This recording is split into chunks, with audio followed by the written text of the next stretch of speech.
Pronto. Falando em garotada, vamos aqui a uma boa notícia. O Censo Escolar 2023 destaca bons índices no nosso estado na ampliação dessa modalidade integral.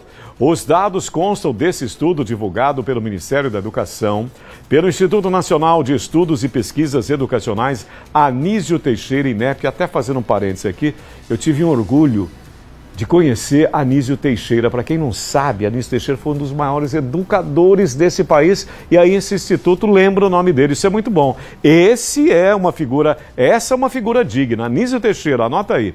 Vamos entender mais esses dados positivos, recebendo no nosso estúdio principal o doutor Christian Lindeberg, doutor em Filosofia da Educação. Veja que bonito isso. E professor do Departamento de Filosofia da Universidade Federal de Sergipe. Professor, saiba da minha grande admiração, eu sou um neófito, eu sou um estudioso diletante de filosofia. Amo filosofia, uma das coisas mais lindas da humanidade é a filosofia. É uma honra poder conversar contigo nessa tarde, professor. Olá, Sérgio. Olá, amigos e amigas que estão nos assistindo no Balanço Geral. Vamos aqui discutir, trocar algumas ideias sobre esse censo que revela números importantes da educação de Sergipe. E como você bem destacou, Sérgio, no que se refere à escola, a participação do Sergipe no número de matrículas em escola em tempo integral. Primeiro, acho que é bom destacar que Sergipe é um estado pequeno, um poder econômico muito baixo, e nós temos percebido nos últimos anos, principalmente na esfera estadual, um empenho em aumentar o número de matrículas em escolas em tempo integral. Sim. Mas esse censo que foi divulgado, como você bem mencionou, na última quinta-feira, comparado com o censo de 2022, Sergipe proporcionalmente aumentou o número de matrículas, mas no ranking dos estados nacionais, Sergipe caiu. Caiu. O censo de 2022, Sergipe ocupava a 4ª posição nacional. Ficava atrás da Paraíba, Pernambuco e o Ceará. E esse ano, Sergipe caiu para a 5ª posição nas escolas em tempo integral, comparando com os outros estados. No entanto, nas escolas de ensino fundamental, que depende dos municípios, dos nossos 75 municípios do estado, Sergipe tem tido um crescimento nos últimos anos de forma assustadora. Então, só para você ter ideia, Sérgio, há 4 anos atrás, Sergipe ficava ali do meio para o final, comparando com os outros estados. E hoje já ocupa a 8ª posição a nível nacional, comparando com os outros 27 estados da federação. Então aí a visão se inverte, na medida em que nós temos aí, dessa maneira, bons resultados. Eu te perguntaria, a que se devem esses resultados e essa aceleração, esses bons números, afinal, até no nível nacional? Bom, a impressão que tem é que os governantes do nosso estado, especialmente os prefeitos e o governo do estado, têm percebido a importância de ampliar a jornada de educação dos alunos na sala de aula. Agora, isso tem implicações. A primeira questão você precisa ter condições materiais para os alunos ficarem na escola, então restaurantes, ter aulas. A gente tem percebido, tem pesquisado isso lá na Universidade Federal de Sergipe, uma ociosidade muito grande nas escolas de ensino médio do nosso estado, e o principal elemento, talvez o mais agravante, é a ausência de professores. Esse censo, Sérgio, trouxe um dado pela primeira vez preocupante. Hoje, de cada 10 professores aqui no nosso estado de Sergipe, 3 têm vínculo temporário. O que é que isso significa para quem está nos assistindo aí do outro lado da tela?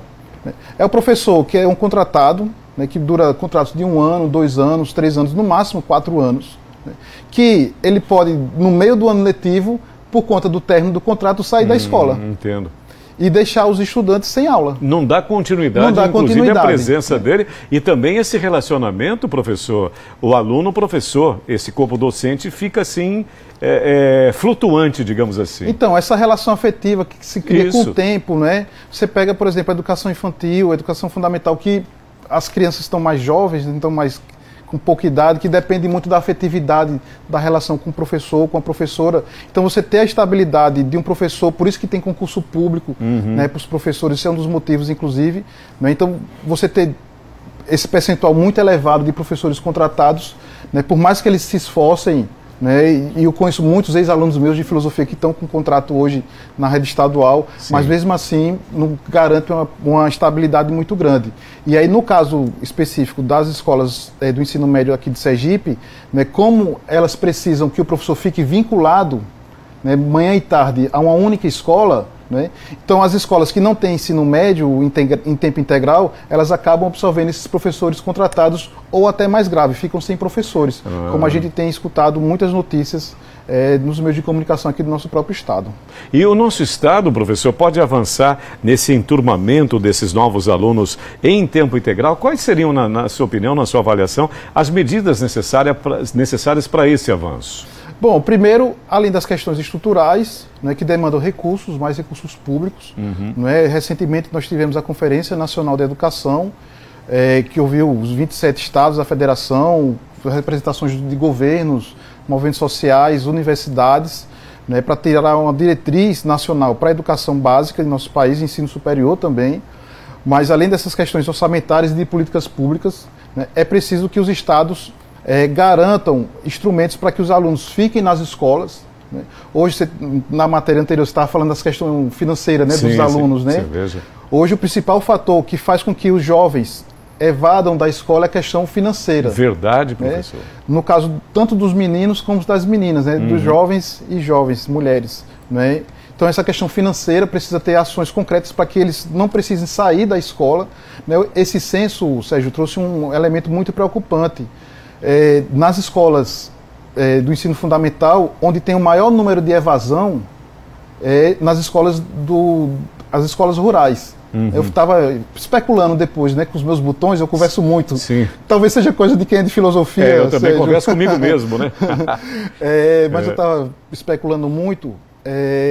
São jovens de escolas rurais. Né, e fiquei imaginando, poxa, será que eles estão saindo da escola para ajudar os pais na lavoura? Né, isso, se for isso mesmo, é trabalho infantil. É verdade. Né, ou até condições mais precárias de vínculo empregatício. Então precisa garantir que esse jovem fique nas escolas em tempo integral, né, e precisa ter conteúdos científicos. Né. Nós temos feito uma pesquisa aqui em Sergipe, mas com colaboração de colegas de outras universidades, acerca do novo ensino médio, né, e estão tirando conteúdos científicos, né, física, química, matemática, filosofia. Eu tenho acompanhado. Conteúdos científicos, né, que eu estudei, você estudou e os colegas, né, que estão nos assistindo também estudaram quando estudaram o ensino médio, para colocar conteúdos que não agregam nada, né, para o conhecimento dessas crianças e desses jovens que estão no ensino médio.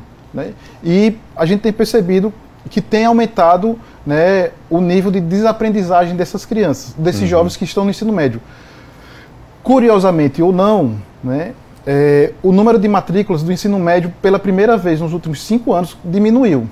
Né, porque é natural acontecer o seguinte: os jovens saem do ensino fundamental, diminui repetência, diminui evasão, então eles vão naturalmente para o ensino médio. Então a tendência era que o ensino médio aumentasse o número de matrículas. Sim. E diminuiu. Então está tendo algum problema no ensino médio hoje, né, que os jovens não estão indo mais para o ensino médio, e esse censo revelou isso, né, e os jovens que estão no ensino médio estão saindo do ensino médio. Né. Então, hoje o ensino médio talvez seja o principal problema na educação básica brasileira. E a educação é tudo para nós. Professor, muito obrigado pela sua presença, pelas suas informações, pela sua avaliação, e uma ótima tarde. Obrigado, professor. Não, eu que agradeço e, enfim, obrigado também pela oportunidade. Obrigado pela sua presença, muito boa.